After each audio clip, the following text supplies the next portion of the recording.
माही। एक बार त्रेता युग माही शंभु गई कुंभज ऋषि पाही।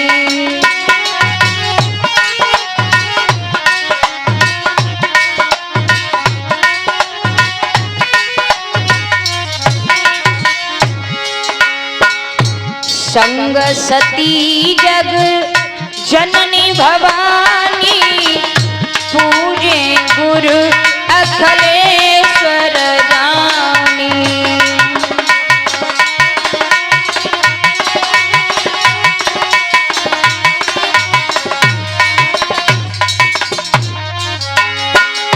संग सती जग जननी भवानी पूजे गुरु अखिलेश्वर जानी।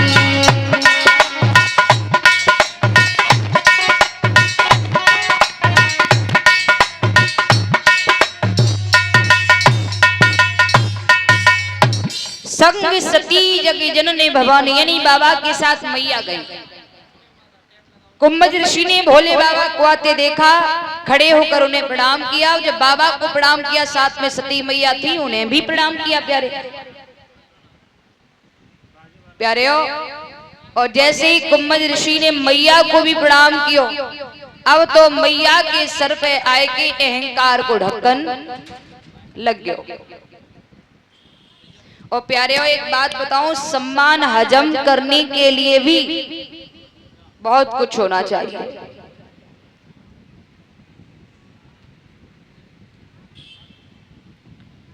जरा सा सम्मान मिलने लगे, अच्छा ये जो हमारा आपका शरीर है, ये शरीर एक बोतल की तरह है। प्यारे, आप एक बोतल लीजिएगा और वो बोतल ऑलरेडी पानी से भरी हो और ऊपर से बोतल का ढक्कन लगा हो। बोतल को लीजिए, नल के नीचे रखिए, नल चलाइए, पानी भरिए, पानी भरेगा। क्यों?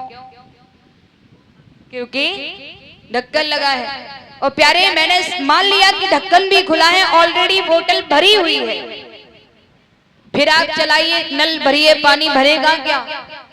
नहीं, बिखर जाएगा, फैल जाएगा, लेकिन बोतल में बैठने वाला नहीं है। अब मेरी बात समझिए, हम कहना क्या चाहते हैं।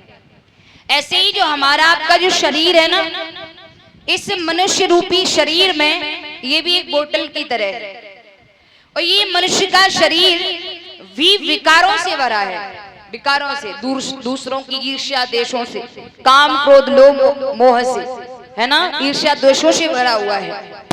ये शरीर रूपी बोतल विकारों से भरी है। और दूसरी कमी, मानव की शरीर रूपी बोतल में ढक्कन अहंकार का जल्दी लगता है।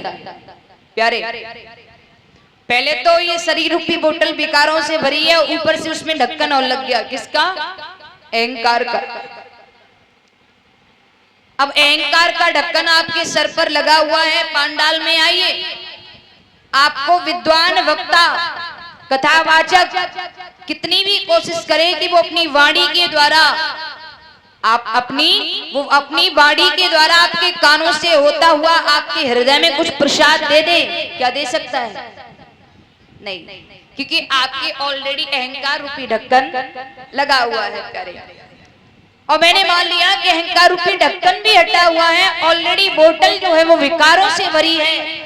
फिर भी महापुरुष कितनी भी कोशिश कर ले कि वो अपनी वाणी से आपके कानों से होता हुआ आपके हृदय में कुछ प्रसाद दे दे, लेकिन वो प्रसाद आपके हृदय में उतरने वाला नहीं है। जैसे भरी हुई बोतल में, भरी हुई पानी की बोतल में पानी नहीं बैठ सकता, ठीक उसी प्रकार से ये शरीर रूपी बोतल जो विकारों से भरी है। प्यारे, महापुरुष कितनी भी कोशिश कर ले कि वो आपके हृदय में कुछ प्रसाद दे दे, लेकिन वो प्रसाद आपके हृदय में उतरने वाला नहीं है। और कोशिश जबरदस्ती भी करेंगे ना, तो प्रसाद उल्टा काम करने लगेगा, यानी हित की जगह अहित करने लगेगा, क्योंकि आपके अंदर जगह नहीं थी लेने की, आपके अंदर श्रद्धा नहीं थी, वो जबरदस्ती आपको ठूसा गया। वो कहते नहीं है जबरदस्ती भैया भूख ना है, ए भैया थोड़ो खा ले, ए भैया तो आजकल लोग ऐसे ना, तुझे उसकी कसम, तुझे मां की कसम, थोड़ा खा ले।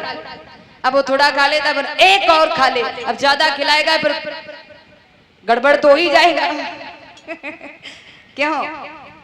तो इसलिए कहते हैं उसके अंदर, सामने वाले के अंदर श्रद्धा नहीं थी उस प्रसाद को पचाने की। जबरदस्ती हमने प्रसाद खिलाना चाहा, लेकिन वो पचा नहीं, कपच कर जाएगा, हैं? पेट खराब हो जाएगा। जैसे जबरदस्ती भोजन खाने पे होता है, ठीक उसी प्रकार से ये वाणी के द्वारा प्रसाद दिया हुआ भी वो उल्टा अहित करने लगेगा, क्योंकि आपके अंदर लेने की श्रद्धा नहीं थी, लेने की भावना नहीं थी, भाव नहीं था, रखने की जगह नहीं थी, लेकिन जबरदस्ती आपको दिया गया। बोलिए गोविंद भगवान की। और अगर थोड़ा बहुत आपके अंदर श्रद्धा भाव भी है, उसे पचा तभी पाओगे अगर आपके जीवन में किसी सच्चे सदगुरु का समागम है तो। वरना आप कितनी भी, हाँ इतना जरूर है कि आप कुछ देर, एक दिन याद रख लोगे, 2 दिन याद रख लोगे, तीसरे दिन बहुत याद करते रहोगे, अरे भैया कुछ बताया तो था पर जो हम भूल गए, माइंड से निकल गया। उसका कारण है कि हमारे जीवन में सत्संग नहीं है। सबसे बड़ा कारण है हमारे जीवन में सत्संग